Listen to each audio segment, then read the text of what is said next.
Hey guys, what is going on? It is Psycho Sibs Gaming here, and today we are talking about something that makes me very, very sad, and that is Battle Arena Ranked. This is a game mode that has so much potential, a game mode that I want to love so badly, but it has so many problems that I struggle to sit through a single session. So, after playing 50 full rounds of Ranked Battle Arena, I have decided to compile a list of 5 major problems that need to be fixed before I will be happy with it.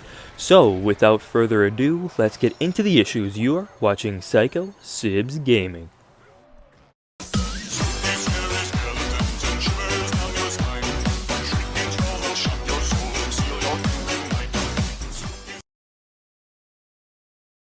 Now, unfortunately, our first major problem occurs before we even start playing. Introducing matchmaking issue number 1. That's right, the first 3 major problems all revolve around matchmaking, but first I want to talk about physically being placed within a match. The problem arises once you are past the loading screen and placed in a lobby with less than 8 people. If there are not enough players to fill both teams, then you're screwed. You can sit there for 5, 10, 20 minutes waiting for someone to join you, but it will never happen. For some reason, the matchmaking system is unable to fill players into the lobby before the game begins, and the game won't start until both teams are full. Otherwise, it would be unfair. So in the end, you have to exit back into Guinea Park, go through a series of load screens, and then try and find another match and pray that it doesn't happen again.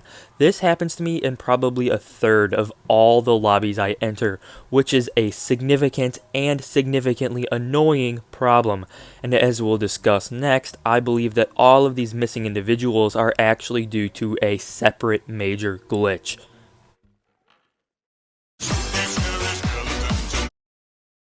Our second major problem is also a matchmaking issue, and that is something I like to call the team kick. So as many of you know, one of the only ways to consistently win Battle Arena matches is to play with a party of individuals who share good communication. When I play with subscribers of all levels, we tend to win upwards of 80% of our matches, versus my solo play where I'm seeing around 50% or less. Anyways, the issue is that the matchmaking system loves to destroy groups. I can rarely play more than 1 or 2 matches back to back with my squad before someone gets kicked or placed in a completely separate match. It's as if after one match the game fails to recognize your group as, well, being a group, and then match makes everyone individually. It's an unbelievably frustrating issue that makes me hate trying to coordinate team play, even though team play is so much more successful and fun than playing alone. And this relates back to our issue number 1, because when your group gets split up and put in separate matches, you won't know until you're in the lobby.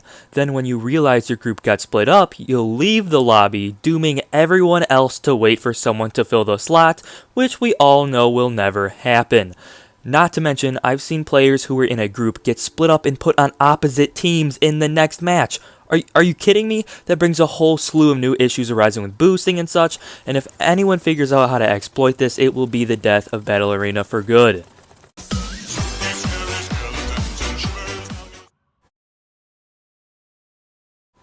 Our third major problem and our final matchmaking issue revolves around skill-based matchmaking, and quite frankly, the lack thereof. Now, those of you who are unfamiliar with the concept, essentially skill-based matchmaking will match you up against players of equal skill level when you play the game. Now, in certain games like Call of Duty, for example, this is universally hated in casual play, and I would agree that in Battle for Neighborville 2, modes like Team Vanquish and Turret Takeover should have no skill-based matchmaking, because they are casual game modes.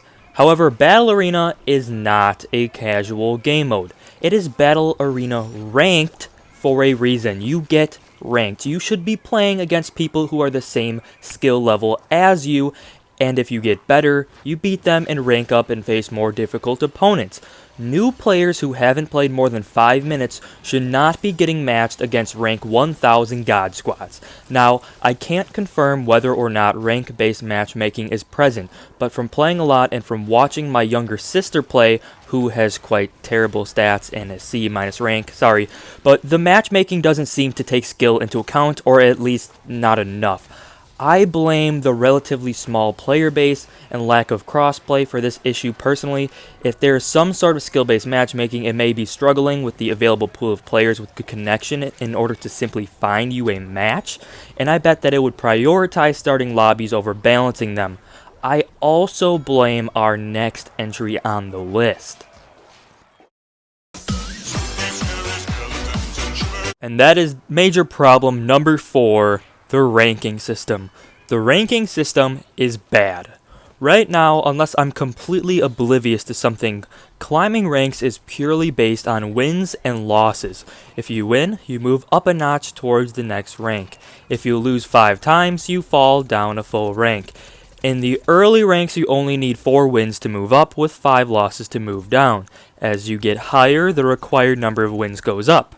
I am currently rank B, and I need 8 wins to move up, while the number of losses I can have remains at 5. The reason this ranking system bothers me is because as a primarily solo player, wins feel almost out of my control sometimes. I agree that the better team wins, but that's just it. The better team wins. And now I don't want to bash on my random teammates because sometimes I get great teammates and sometimes I don't, but that's just it. It's random, it's chance, it's a coin flip. Battle Arena heavily favors team coordination over solo skill, and I know there will be 1 or 2 people in the comments who say, that's not true, I got this 1v4 round win one time. Well, that's great, I've gotten at least a half a dozen or so myself, but that's not the point. The point is that because there is seemingly no rhyme or reason to the matchmaking as discussed prior, many games are decided before they even begin. The poor team balancing for solo players results in blowout matches by teams that are stacked with advanced players. And this matters because your rank depends solely on winning or losing the game.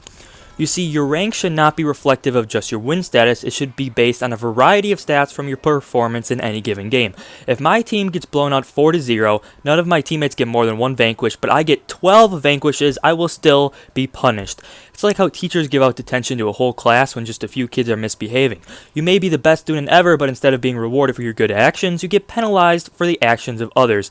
The solution, in my opinion, is to rank players on their score per minute, not their wins. But again, none of this will be solved until the matchmaking is improved.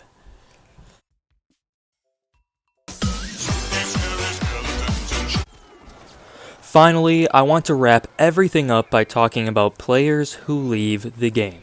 The 5th major problem, and a problem that has been addressed by the developers. You see, I've already explained how Battle Arena is a team game mode. In most circumstances, you'll need a full squad, either of friends or random matchmaker individuals, in order to succeed, win, and rank up.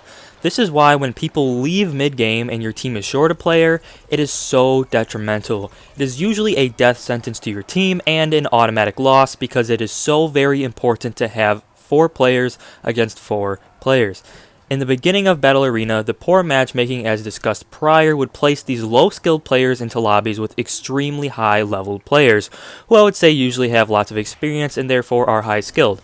So the low-skilled players would just back out of the game immediately. Convinced the game was a loss anyway, so might as well take the loss in 20 seconds and start up a new match to try and maximize wins. It's scummy, but it happened. Now, the developers have reportedly added in a banning system where if you leave the game, you'll be blocked from playing Arena for a period of time, and the more you leave, the more you will be blocked. This is a good direction, but unfortunately could cause an unforeseen downward spiral. All those players who were actively leaving games were likely somewhat die-hard Battle Arena fans trying to boost their rank in this unfair ranking system. If the system were fair and based off of skill, this wouldn't be a problem, but instead, knowing that poorly match-made games are auto losses from experience, these players feel the need to leave in order to get into fair games. Now, since they can't leave anymore, I wouldn't be surprised if all these players just stopped playing Battle Arena at all. The matchmaking was already bad, the ranking system was unfair, the ability to play with a team is botched, and now they have to waste time in skewed lobbies they have no control over. That would be the last straw. But as more players leave, the matchmaking will only get worse, and more players will want to leave the game, so more players will stop playing, and the cycle continues. Instead, the developers should have put focus not into how to fix people from leaving matches, but fixing the major problems causing people to leave in the first place. If the game was perfect and fair, then sure, go ahead and put the ban in. It will function as a proper tool. But the current state of Battle Arena is so far from perfect that the ban is likely to do more harm than good. Anyways, guys, that's all I have for you today. Do you agree with my opinions? Do you have problems of your own? Drop a comment below. Otherwise, I'll see you next time, and game on, gamers.